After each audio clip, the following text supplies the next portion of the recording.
All right. Well, as people are joining us, thank you everybody for being so timely and joining us today for the Brooklyn Business Recovery Roundtable, Fundraising and Financing Strategies, brought to us today by ownertoowners.nyc.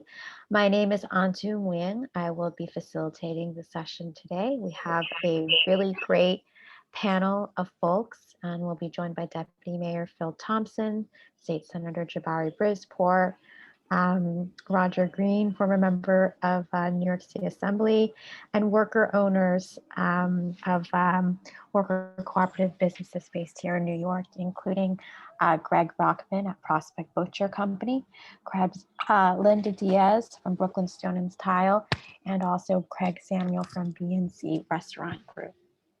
So thank you everybody for joining us today. A little bit about Owner to Owners. It is an initiative of the Deputy Mayor's Office and an initiative Employee Ownership NYC to support traditional businesses that are looking to create sustainability by converting to worker ownership.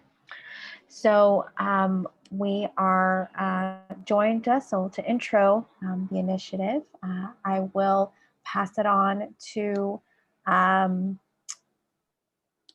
sorry, I'm just having a moment, to Christina Chavez, Executive Director at Fab Alliance. I also want to remind everybody, if you can please change your view to speaker view so that you can see everybody who is speaking today. So with that, I'll pass it on to Christina Chavez. Thank you, Antu. Good evening, everyone. Thank you so much for joining us tonight. My name is Christina Chavez, and I'm the Executive Director of Fab Fulton, and we're the Business Improvement District for Fulton Street in Fort Greene and Clinton Hill. And we service Fulton Street between Rockwell Place and Classen Avenue. And we're very happy to be here to be promoting the Brooklyn Business Recovery Roundtable, fundraising and financing strategies. And I also just want to take a moment to call out our partners in supporting tonight's roundtable, which are some of our neighboring bids, the Bed-Stuy Gateway bid, as well as the Bed-Stuy Restoration Corporation, Brooklyn Communities Collaborative, Impact Brooklyn, and then as well as the New York City Deputy Mayor's Office for Strategic Policy Initiatives and Owners to Owners. It should be a really great evening. I'm looking forward to the discussion and hearing from the panelists, including one of our own board members. And with that, I will hand it off to our State Senator, Jabari Brizport. Thank you. Thank you, Christina. And hello, everybody. Great to see you all tonight, or this afternoon, where we're at the cusp of afternoon, evening. Well, thank you all for being here. I'm so excited about this event. I also want to start off with some thank yous. So some of you are getting thanked again, but I do want to thank some of our incredible organizers and sponsors of this event: Brooklyn Communities Collaborative, Impact Brooklyn, and Owners to Owners. And I also want to thank the Deputy Mayor Thompson's office for their leadership in lifting up support to small businesses at this very critically important time. So I'm going to start by just saying some of the stuff that we all know, which is that our small businesses are some of the best parts of our communities. Our locally, small, locally owned businesses. They provide culture, they provide jobs, they provide critical services to our communities. We desperately need them, but they've been suffering this past year because of COVID, and many of them, honestly, were suffering even before COVID, struck our communities. So as we work to save them and uplift them and encourage, new ownership, I wanted to plug what we're talking about today, which is employee-owned businesses. And you'll learn more about exactly what those look like later today. But I just want to highlight the fact that these employee-owned businesses they're an innovative approach to running a business. They are proven to be more stable, have higher productivity, and provide more opportunities for workers of color, which I know is very important to all of us. And I want to highlight that they also give workers the opportunity to benefit from the value they create. So rather than all their labor necessarily going into the profit run by the boss themselves, they are the bosses. They are collectively their own bosses, and it is a great way to ensure that the wealth generation is spread in an equitable manner and a more fair manner, and they can help us close. And as I said earlier, this is a model which benefits people of color. So it is integral, in my opinion, to tightening up the racial wealth gap that's in New York City, and as this catches on throughout America. So I want to plug the Owner to Owner's Business Transition Hotline. This is a great way to lead equitable recovery strategies to support businesses owners who are considering selling their firm, to sell it to their employees, give them right of first refusal, to keep the doors open and keep the jobs in our neighborhoods. As somebody who represents Central Brooklyn, I want to shout out to not just Brooklyn being in the house, but Central Brooklyn specifically being at the forefront of local movements for racial justice, self-determination, economic justice. Our borough is home to many businesses with shared ownership models. Some of them are on the call tonight with us, so thank you for being here. Brooklyn Stone and Tile and Prospect Butcher Company, thank you for being with us tonight, and I'm excited to hear more about what you have to say. And I'm excited to hear their testimony and how the potential it has to, again, meaningfully reduce the racial wealth gap. And if you are compelled by the stories you hear tonight, know that the Owner to Owners Hotline is here for you. So thanks again to everyone in attendance. Thanks again to our sponsors. And congratulations in advance to all on what's about to be an exciting, exciting panel. Thank you, Senator Bridgeport, and really appreciate you joining us today. And next, we'll pass it on to former Assembly Member Roger Green.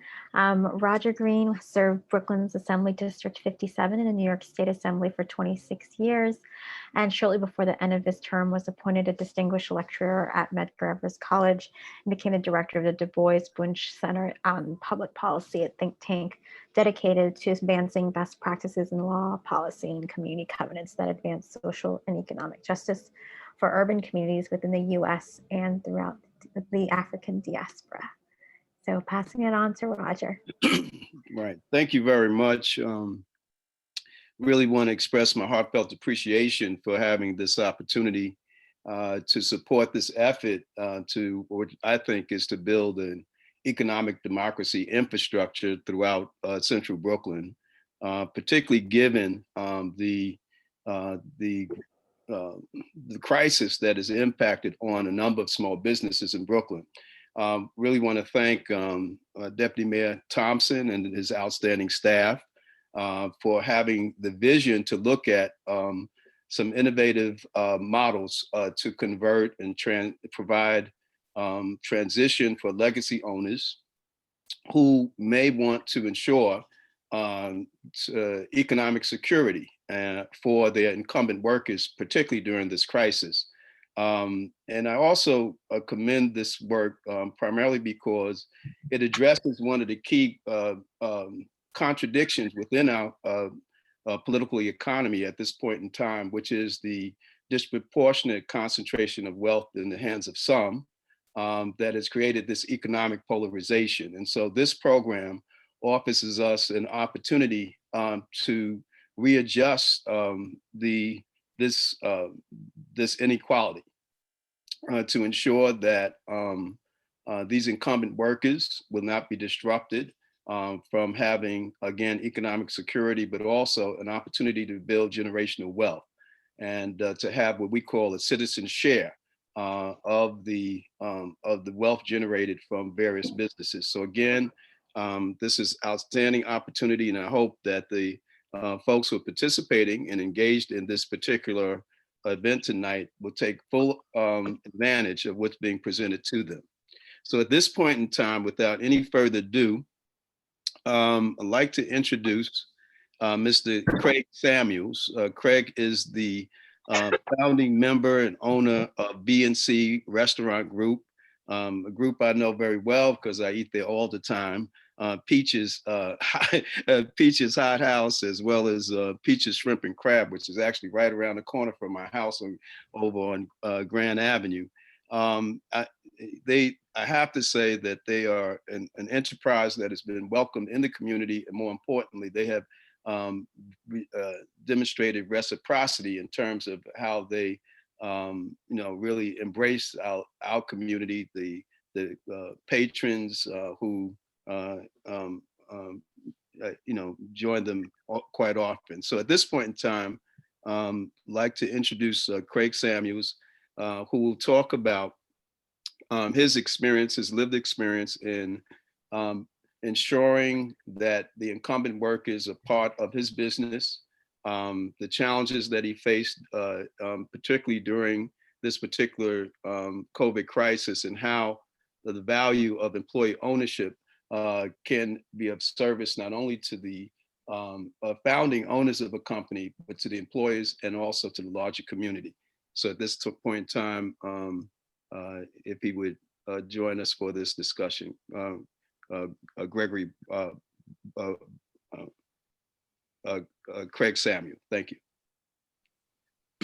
Hello, everybody. All right. Can everybody hear me okay? Yes. Awesome, excellent. I'm really happy to be a part of this conversation. This is something that's near to my heart, and though I haven't done it quite in the method that's being outlined here, it's something that's had a dramatic effect on my business. I started my first restaurant 16 years ago, and we've grown to 5 restaurants, 4 in Brooklyn, 1 in the Catskills. At the beginning of COVID, we had over 150 employees, and right after the beginning, we dropped down to about 35, and we spent the last year trying to bring everyone back. And one of the things that has worked for us, not only to bridge the gap from underemployment for our company to now, and in regards to our success, is that we made a couple of members of our team partners. We offered partnership, and they came on as minority partners, but in doing so, we were able to really get their goals aligned with ours. And it's been a tremendous boon for our company to have more people than just my partner and myself, working towards the same goal. I mean, and we've all seen, the owner who doesn't care about the employee, and we've all seen the employee who looks at their job as just a paycheck. Bringing people into the fold and opening the books and explaining to them how everything works and training them and bringing them up, it has really made an enormous difference in my business's ability to weather every storm that's come our way. And I think I'll take a jump back just to speak a little bit about how serious we are about this. The very first person that we made a partner, the very first employee that we made a partner, started as a busboy. He had essentially the lowest position in the restaurant. He was the guy who cleared tables and emptied water glasses. And over the last 16 years, he's grown to become our partner and our corporate chef, just by always showing, this diligence of spirit that made him valuable to us initially. And we didn't want, part of our reason for bringing him on was we didn't want to lose him, and we didn't want to lose his spirit and what he brought to the team when he was on the floor with us. But we also realized that far too often we're not able to reward people the way that we want to financially. And everyone deserves a raise, and you want people to keep growing, but there are financial constraints in a small business, especially in the restaurant business like I'm in, where no matter how good your dishwasher gets, no matter how good your porter gets, you'll never be able to pay him like a manager. We've made it our business over the years to reward everyone equally as they grew. So I do actually have dishwashers who get paid like sous chefs because they are that important to the company, and that was my way of showing them how important they were. But we've also really had a great experience bringing people on as partners in the company. I don't know if anyone has any questions about our methods, or does anybody want to talk to me, direct me as to how they would like me to be of value in this conversation? I think we were going to reserve questions right towards the end, but I would I would pose this question. Take advantage of this time. What is your sense of the difference between a person who's just an employee for a particular company and someone that has value in the company as a shared ownership? Do you see a different level of self-reliance, efficacy, and self-determination within the context of that type of enterprise? I'll say this. In general, you can identify an employee at any level who is valuable to the company. And of course, everyone is valuable to the company, which is why every Friday you sign 125 checks. But there are people who show that they have a much greater value than just the financial, the financial value that we place on them at the time of hire or promotion. In my case, I was able to identify in these employees that they had a certain something special, that they were, first of all, willing to go above and beyond every day. And how do you reward that? Except for a paycheck or a bonus at the end of the year. In our case, I wanted to bring them into what we refer to as the family. We refer to every one of our employees as a member of our family, our extended family.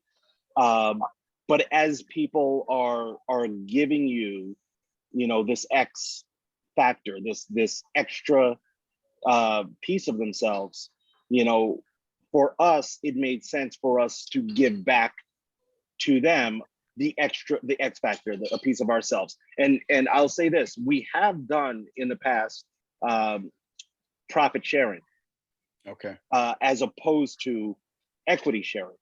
Mm-hmm. And we have not had the same level of success with profit sharing, because to the employee, they always still felt like an employee. They felt like, getting to a percentage, or getting first of all getting their percentage, but also the levers that we use to determine their percentage became the goal. And if you think about business, and let's just talk about mine, that could mean that I incentivize this person to cut corners on product, or to bring in fewer workers, even if we needed more workers to get the job done. It wasn't until we started to offer equity ownership that people started worrying about the longevity of the company, the overall health of the company. And it has just been dramatic. I mean, just when I had my last conversation with some members who are here today, I was in Fort Lauderdale. I actually went down for Sarasota. I'm sorry. I went down for business, but I knew that while I was gone, these team members were treating my baby the way that I would treat my baby. Yeah. And so to answer your question, unequivocally, yes. Having that type of attention to detail, or at least alignment of goal, mission alignment, it makes all the difference in the world. Well, thank you. I really appreciate. We appreciate giving the insights that you've given us, and it really, I think, is very interesting, because it demonstrates that the journey or road to economic democracy can take a number of different forms, whether it's in the context of profit sharing or equity sharing, and we're living in in a moment, we're going to need to innovate and explore these opportunities, particularly given how where communities of color in particular have lost so many assets, first starting with the recession of 2007 and now with the COVID crisis that really represents, in many cases, not a recession in our communities, but localized economic depression. And so having someone like you being a visionary, innovative, and humane business person is something to be celebrated. And again, your fried chicken is pretty good also. I appreciate it. I appreciate it. All right. Thank you very much. Thank you. We want to now hear from Mr. Gregory Brockman, who started and launched a butcher company in the Prospect Heights section of Brooklyn. And so if he could join us at this point in time and give us his insights in terms of how he's organized his enterprise as part of this economic democracy infrastructure that's building in central Brooklyn. Yeah, hey, how's it going? Good. Yeah, so we are very new. You know, we're only about approaching 4 months old at this point. And I've been in the industry for 10 years. And you know, I got laid off from my last job, kind of the height of COVID, and you know, was kind of trying to figure out what I wanted to do. I had a lot of, I was able to kind of make a lot of decisions on my own. I had a lot of autonomy, and you know, the thought of going back and trying to build up that level of autonomy again at a new place was really a struggle. And so I was like, okay, I gotta open up my own shop. But you know, I'm a long-standing red, and the idea of exploiting my fellow workers and getting their surplus labor and putting in my pocket just didn't really sit right with me. So, and on top of it, the people I was going to be bringing in, at least initially, we've since made a couple of hires, but the initial founding team, you know, are all personal friends of mine, and you know, invited to my wedding, whatever. So, you know, we were trying to kind of move quickly and take advantage of some of the lower rents that we were finding. And as such, you know, I knew I wanted to do a workaround co-op, and we kind of jettisoned the co-op aspect of it in the interest of time. Just didn't feel like we had the ability to like sit down and draw up a lot of different bylaws and elective board and stuff. But you know, the worker-owned aspect I thought was kind of the most important part. And so yeah, we you know, guarantee equity share in the business for every employee we have. You know, it's something that, yeah, I find is necessary and important, particularly for food workers like me who, you know, it's not the best paying job in the world, and it's pretty brutal on your body, and you know, the hours are crazy, and it's one of these things where if you're going to be able to have a dignified retirement and yeah, grow some hopefully generational wealth if we're lucky, you need to have, you know, you get all the squeeze, you got to get some of the juice. Mm-hmm. And yeah, that's kind of where we're at. This is so your approach is more of a focus on shared ownership and how that contributes to the success of the and stability of your organization. And I know you've been in existence only a short period of time, but again, what have you experienced, particularly placing that in the context of other butcher shops that are operating within this particular crisis? What do you see as a comparison contrast? You know, again, it is hard to say with such like a small amount of data here, but you know, I mean, I have to send people home. Like they want to be, like everyone's coming in early. We're like, guys, it's a marathon. It's not a sprint, you know. And obviously it's open still. We're still dealing with like opening stuff and, getting our systems in place. We're a little more disorganized than we should be and whatever else. But, the whole is, try and just doing everything in their power to just be here and make it work, as opposed to if, it's an hourly job, you don't, when your schedule's up, it's up, you're going home, and that kind of dedication to the business is just, it's very noticeable. One of our employees just had a hernia operation, and so he's out for a little bit. Guys calling me every day, wants to know how everything's going. We were on the hunt for dishwasher. He's calling around town. He's like an agent in his bed, in his recovery bed, just like calling all over town, trying to help out. And that's the kind of thing that if you're not, I don't know, if it's not partly yours, I don't think you necessarily are going to get that kind of dedication. I know I never saw it before as a manager. Mm-hmm.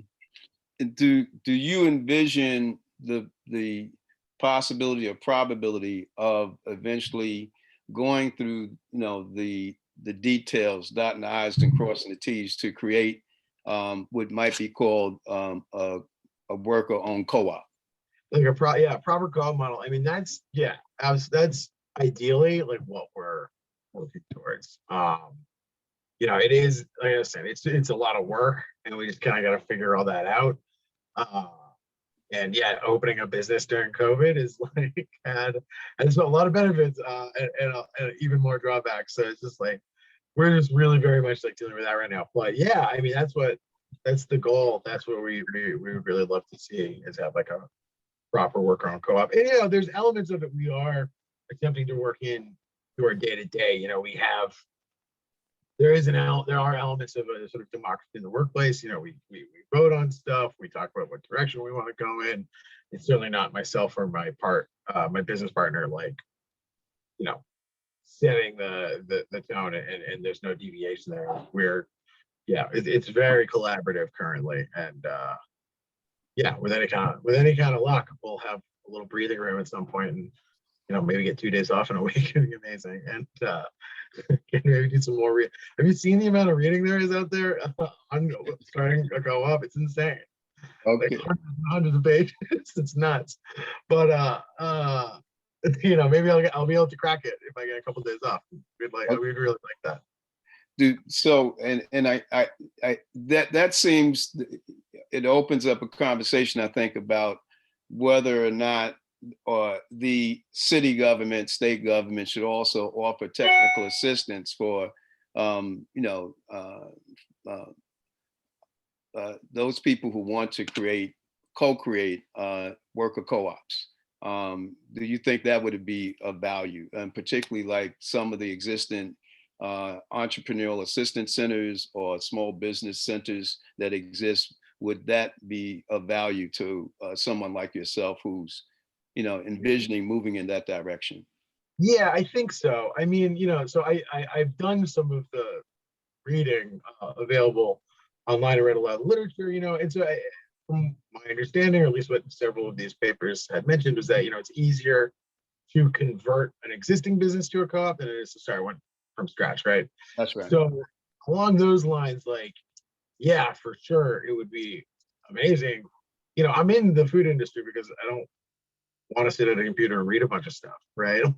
Like if there were some kind of program that, it has all of that kind of laid out, easy steps, like 1, 2, 3, this is how we get this done. That'd be amazing. I mean, one would presume it makes that a much more reasonable goal for a lot of businesses that are currently existing and then hoping to open. Okay, thank you. Thank you for your insights, and I'm gonna come by and purchase some laptops, and I do have some contacts with CUNY Law, Community Economic Development Clinic, and they are actually, I'm a senior fellow there, and that organization provides technical assistance, legal assistance for folks who are interested in creating worker co-ops. And I want to thank the city council and the mayor's office because they're funding that. Yeah. Amazing. Okay. All right. Thank you very much. Thank you. Thank you. Okay. Next up, For those of us in Brooklyn, in central Brooklyn, who are going through renovations of our housing, we have Linda Diaz. And let's see. Yes, we have Linda Diaz of Brooklyn Stone and Tile. This first time I've been introduced to her, but I understand that she has an exceptional business that offers materials for construction in the construction industry, and has also some serious insights to provide for us as it relates to the type of business that she is currently running. And so we'd like to bring her on at this point in time as well. Linda Diaz from Brooklyn Stone and Tile. And everyone, can you hear me? yes, yes. Can everyone hear me? Okay, okay, so let's make sure. I'm not a pro at this stuff, so I just have to make sure. Just a little background. I would like to think that our journey is a unique one. Back in 2000, you mentioned the recession. At the recession time, I was found not working after 20 years of experience in the medical industry. And I found myself, okay, at a crossroads, what do I do now? So I decided to throw myself back into school to finish my bachelor's. And I mentioned the schooling part because there was a case study in one of my classes that we had to discuss a mom and pop shop and how do we deal with certain situations. And then I had to come up with a business plan and we did that. And apparently I did such a great job that the professor was like, you really need to present this and get some funding for it. And I said, yeah, nobody's gonna, I don't have the collateral. I don't want to give up my firstborn for to open up a business, and no one's gonna give me the money. Fast forward 4 years later, I end up at the previous business I was working for, doing finance. I was a VP of finance for the company. I was there about 4 years. It was also in the same field, fabrication of stone, supply and install of tile. Pretty big company, or they were around for about 30 years. And the owner, it was a mom and pop. It was a husband and wife and 2 sons, and the 2 sons had tried giving it a go, and they couldn't make it a go. They wanted no part of the business after a while. So I try to step in and save the day, sort of say. It wasn't working the way the company was already set up. When I walked in, the mom and pop had a lot of say in how the business ran. It was a lot of piss poor management. Environment was not conducive in the shop for workers. The air quality was bad. There was a lot of variables that were affecting morale in a negative way. Because of my experience of, or, I would say learn lessons, bad experience, learn lessons. I needed to step in and kind of create a culture where we were work together towards try to better the environment, try to better processes and organize. And it was a little too far gone. One of the sons decided to reach to a broker to see if we can, if they can hand it over to the employees. So there was conversations, that I had with the team of what that would look like. And over the course of a year and a half, through due diligence, the working world got to know us, got to know what the skill set was, what skill set was there, what our vision could look like if we took over the business. For legal reasons, that did not go through at the end of 2017. I was pretty bummed. I was pretty down about, losing that opportunity. I was heartbroken that I would have to break that news to the team.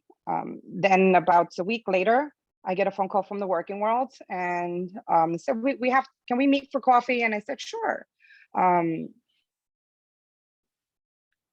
And we sat down and said, listen, we have this funding, you know, if you were to start the company over again, what would it look like? I almost fell off my chair because I didn't know where it was going. And I'm like, wait a minute, am I getting CPR here? Am I like, what's happening? You know, is this still viable, or is this still possible? And I said, I think I need some time to think about this, because I was in the down mode, the downside of the roller coaster. And all of a sudden I'm being given a light as to think about what this could possibly look like. And I said, I need some time. And I said, I'm thinking in my head, 48 hours, 2 minutes later, I come out and say, no, we need to strip it down to the shop. The shop is a core of the business. This is what it could look like. And they said, oh, okay. So do you think you could come up with a business model? I'm like, sure. Okay, go ahead. You know, so it was just like, oh, all right, this could still happen. So it was like, all right, I think I just hit lotto. All right, no problem. I got this. I was still working with the other company. The other company decided to shut down. I stayed with them. I'll fast forward. I stayed with them until the end, March 30th, April 2nd, Brooklyn Stone and Tile was born. In a matter of 3 months. Super Bowl Sunday, I was putting the business model together. I just fast forward because I wanted to be able to save as many jobs as possible. It's a skill set that's hard to find, and to be able to keep those jobs alive here in New York was important. We're all minorities working together. There was, in the old company, there was 21. I have 13 of those 21 working with me.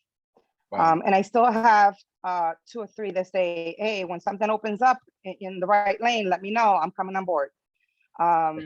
So excellent. The culture that we've created since then, I don't want to paint a pretty picture like this was an easy road. It's hard work. It is hard work. But if you have, a team that has the passion, and that's what I loved about the previous 2 speakers, you could see the passion and the way they speak and they speak about their team, and they're dedicated 100%. If you have the passion and you love what you do, the opportunity is there. It's for anyone. Growing up in the Lower East Side, I didn't dream that big. I dreamed of being a teacher. So now I get to teach, through my job, so, but the culture that we've developed in the past, since 2018, has been, let's sit down, let's have a conversation about what the business looks like, what your roles look like. Do you love what you're doing? Do you want to do something else? Do you want to learn something else? What do you need to have to do your job in the most productive way? What does that look like? Do you need more tools? Do you need training? Do you want to learn something new? These are all conversations that we've had over the course of time.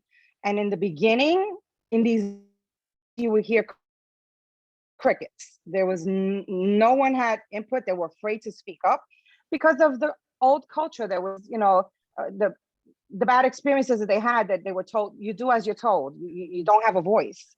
Right. And here I am, I'm asking them, I want to hear what you have to say. So it creates that. What I love about this opportunity is that it creates more than just, the dollar. Okay. Could I it creates a better working environment for them. So it creates So I'm sorry, but one of the things it's very clear that, number one, again, you contributed to economic security for these workers. All right. But I know that you articulated that you had received support from the workers' world. What kind of challenges would you have? Working world. Working world. I'm sorry. What kind of challenges do you think you would have faced if that organization had provided those opportunities for you for both startup and working capital? What would the challenges have looked like?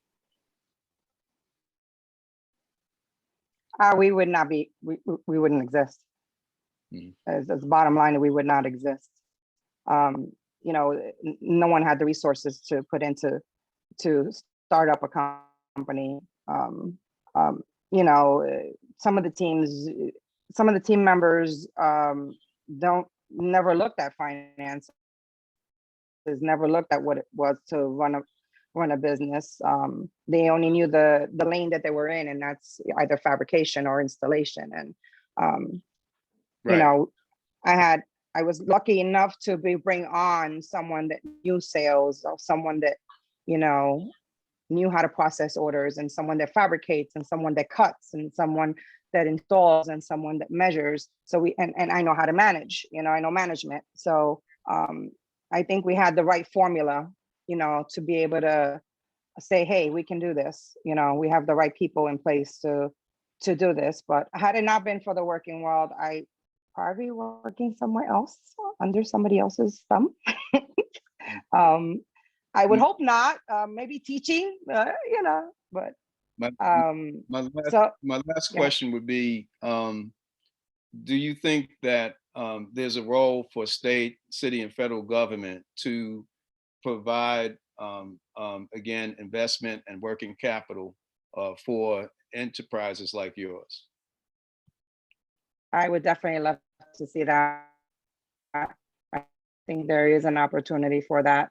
I like where the owner to ownership program is going with it, and that's why I decided to partake today, to share the story, and if I can just shed some light into that, you know, the possibility is there. You just got to want it, and of course have the working capital to back you up on it. Anything is possible. Yeah, we have been hit hard with COVID as well. And the team now will ask me, you know, do you want us to work just 4 hours today, you know, and try to save on some of the payroll? They come to me now. I don't even have to suggest maybe we should take a day off and save, you know, save some of the payroll. They'll say, no, why don't we cut our hours for the week and try to save some money? So that's the turnaround from the very beginning, where you hear crickets, and now they're partaking in, you know, let's reduce the errors so that we're not wasting materials, so that, you know, because now they know what a slab of material costs. So now, you know, if someone makes a mistake on a fabrication, they get on each other, they hold each other accountable now, which is awesome to watch, you know, in a good way. Say, hey, you know, let's do this differently now. You know, where you're not paying attention, did you not understand something? And this has been all through the course of time of them learning that they have a voice, and they can partake in this in many different ways. Thank you, Ms. Chavez. I really appreciate your insights. And I think one of the things that you articulated is that having this type of enterprise, having the support of the type of financial support that you received, it's not a safety net so much as it's a trampoline, you know. And I think we need more trampolines within our political economy than just simply safety nets that with people unemployed, they have to go to the unemployment insurance office. But this model that we celebrate today, that the deputy mayor has put together, is a trampoline. So and can replicate the type of successes that you've just articulated. And again, congratulations. Yeah, congratulations. Thank you, thank you, thank you. Okay. So all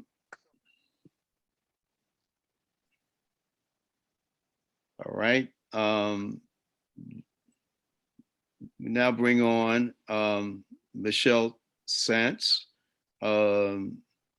who will provide some information on how employee ownership can help the business owners access capital and navigate a path to income stabilization. And again, we bring her on. Thank you. Hi, So I'm Michelle from the Working World, and we're a partner in the Owners to Owners initiative that Jabari mentioned, and for which we're all here to discuss. And I really like that metaphor, Roger, about the trampoline. The worker cooperative model really provided us the opportunity to reimagine finance. How can we make it more like a trampoline, right? And how do we make sure that that capital is can impact the workers most? And the ways in which we do that are that our financing is non-extractive. That's to say that the repayment is based on profit. This comes from the idea that our founder has that no business or individual will be in a worse position after working with us.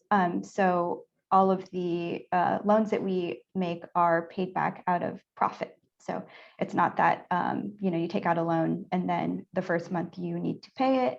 It's really based on the profit. In that way, it's non-extractive. We have no personal guarantees attached to our financing products. That's common basically everywhere else in the lending world. No collateral requirements. We're status blind. And perhaps most importantly, we provide extensive TA to anyone that we work with. So Linda and I, talk very frequently about, how the business is doing. What are the financing needs? What is the sales strategy? It's quite extensive wraparound service that we provide when we do decide to work with the business. So we want the business to reach profitability in the case of startups, in the case of conversions, which the O2O initiative is meant to propel, how we help the business maintain profitability, and then we help businesses grow ultimately. And Linda spoke a little bit about how we've done that. So connecting with us through the O2O initiative and becoming employee owned through that initiative means that you can access this very unique capital. I'm pretty sure for all the business owners on the line, how difficult it is to access, loan products like those that are provided by the SBA, which are meant to target the communities that we actually are able to target more effectively because of our different loan terms. So yeah, there's additional benefits to worker ownership that Craig, Greg, and Linda spoke to that relate to sort of the way you operate a business and the way profit is distributed, the way people are paid. But particular to finance, becoming a worker cooperative means that you can work with lenders like us and access capital to help you grow. Thank you, Michelle. Oh, Thank you. go ahead, Roger. No, I know we're short on time, but yeah, we're short on time. So I want to have a moment to pass it to Deputy Mayor Thompson before we close with Shelley Miller from my CA group. Thank you so much, Roger. I really appreciate your thoughtful questions and your incredible facilitation with the group today with the work with the business owners. So we will pass it on to Deputy Mayor Thompson for remarks. Deputy Mayor Thompson is the Deputy Mayor for Strategic Initiatives, including Democracy in New York NYC, the Minority and Women-Owned Business Enterprises Program, Mayor's Office of Workforce Development, and the Young Men's Initiative. He's also the co-chair of the city's Task Force on Racial Inclusion and Equity and a commissioner on the city's Racial Justice Commission, with an extensive background in New York City government. He previously served in the Dinkins administration as a Deputy General Manager for Operations and Development, and before that served in the Manhattan Borough President's Office. So, welcome, Deputy Mayor Thompson. Thank you. Thank you for inviting me. Let me say first that clearly we are still in the pandemic, and we've seen widespread business closures and a sharp increase in unemployment over the last 15 months. We are seeing signs of hope. We see business owners looking for innovative strategies to keep going, but many are considering retirement. And of those who are, many are interested in possibly selling to their employees, which makes a lot of sense because for folks who've had a successful business, it's the employees who've learned the business who make the business work. So selling a business to your employees, for a lot of owners, it's just is a great solution. And we've heard stats that more than 80% of business owners who want to sell can't find a buyer. I would also say that cooperativism is an old concept, and it's a strategy that has worked for many communities in New York, like the African American community built churches all across the country right out of slavery, and built Tuskegee University right out of slavery, using cooperative methods. And many Caribbean folks from the Caribbean are very familiar with Susu, which is a cooperative method for, getting things done. That's a long tradition in the Caribbean. And so for many people in Brooklyn, when we start talking about the idea that, well, people should work together, and maybe workers should buy the businesses together, or maybe communities and workers should come together and buy a business or support a business or run a business. That stuff kind of makes a lot of sense for folks, because that's how they've survived before. But one thing I don't think people realize is that the cutting edge sectors of the economy are also, you're finding a lot of cooperatives now. So I was at MIT for 19 years, and there are 1,000 faculty and 720 faculty affiliated businesses around MIT. And I would say most of those businesses are cooperatives, because it's when you really want to attract good talent, top talent, they want to have a voice in the business. They want an ownership stake in the business. And so those 720 businesses are the ones that actually, their average size is 12 employees. They're the ones that actually come up with a lot of the inventions. And then they sell those inventions to the Cisco's or the Intels or the Amazons or the biotech, whomever.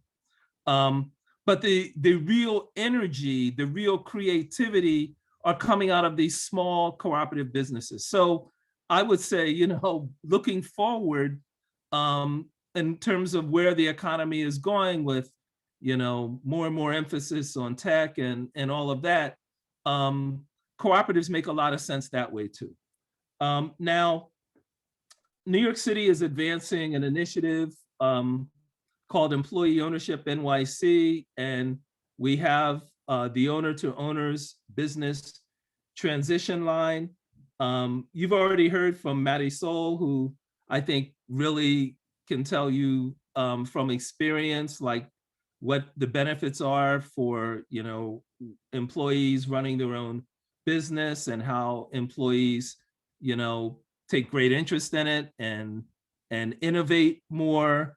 And I think they've shown their return on investment increases dramatically when you get workers excited and engaged. So the Owner to Owners campaign is really just to spread the word that we can provide services to owners who want to dive into, learn more about, and transition ownership to their employees, because we think not only is it an equitable business model, it's a business model that really comports well with rapid innovation, that's agile, that's resilient, and it's not so risky, because you're dealing with businesses that have already been successful and workers who already know the business. So that's our pitch, and we're pretty excited about this work. So thank you very much. Thank you, Deputy Mayor Thompson, and so appreciative of your great championing of worker ownership and economic democracy in New York City. So I'm now going to pass it on to Shelley Miller to close us out with just telling us a bit more about owner to owners and initiatives to support worker ownership in New York City that's supported by the city. Shelley is a business manager with the ICA group. Shelley, you want to take it away?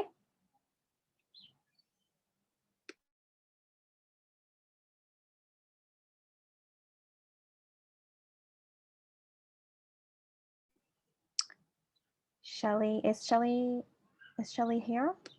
Yeah, you have to unmute me. Ah, yes, Okay. got it. All right. So as our speakers have already shown today, employee ownership is a powerful tool for business owners, workers, and communities. And I think a lot's been said, maybe more from the workers' point of view, but many of you are business owners. And speaking to you from that point of view, employee ownership unlocks countless opportunities that can take your business to the next level, encouraging your workers' best work, earning your reward for the life work that you've put in for when you retire, and setting the business up for future success so that it can thrive. And some of you may want to transition to employee ownership and stay with the business. In that case, employee ownership eases the burden of sole responsibility and also allows owners to have the chance to retrieve some compensation for what they've already built. Owners to Owners is committed to helping business owners explore this option of employee ownership because we believe it's an option for success. So whether success looks like fair market price, tax benefits, saving jobs, or improving business operations, which are just some of the benefits. There are also the benefits of recruiting and retaining employees, which I think Brock kind of touched on somewhat, and some of our speakers did kind of touch on that. And it's also other benefits like developing entrepreneurship in and for your community, as well as addressing income inequality and helping to close the racial wealth gap. Next slide. Owners to Owners provides a complete range of high-touch services to handhold business owners and workers through each step in the process. So just to maybe clear up something, right now there are technical assistance provided through the same grant that Assemblyman Green spoke of from the council, and the technical assistance, Brock, if you're still on, is available to businesses like yours so that you don't have to read through all of that stuff. But these are experts in employee ownership, whether it's cooperative or another form.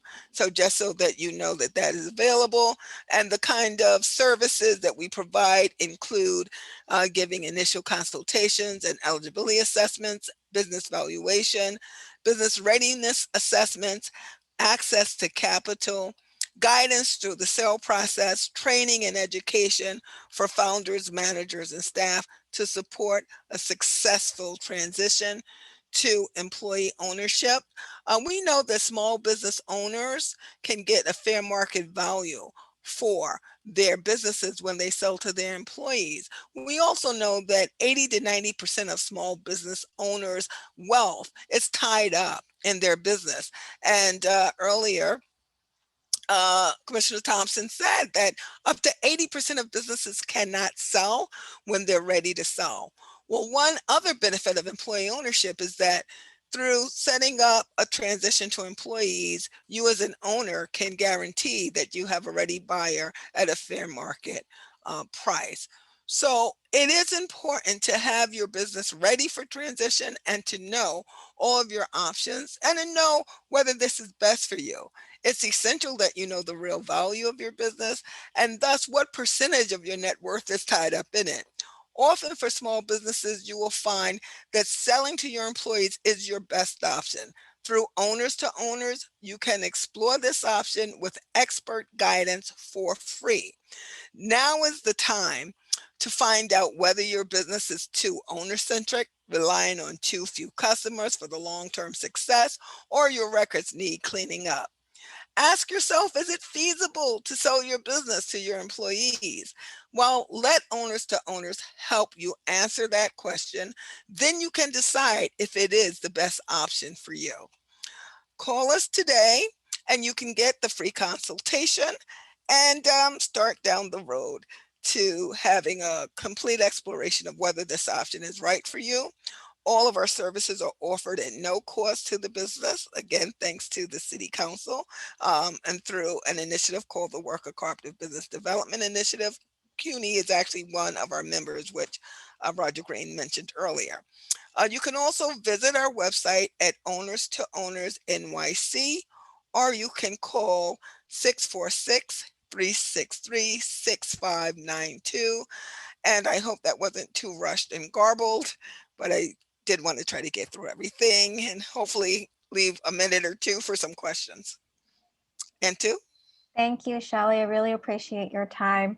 So I know that we are a minute over, and unfortunately we won't be able to get to quite a Q&A, but if you have any questions, please do feel free to reach out to us and call the hotline as well.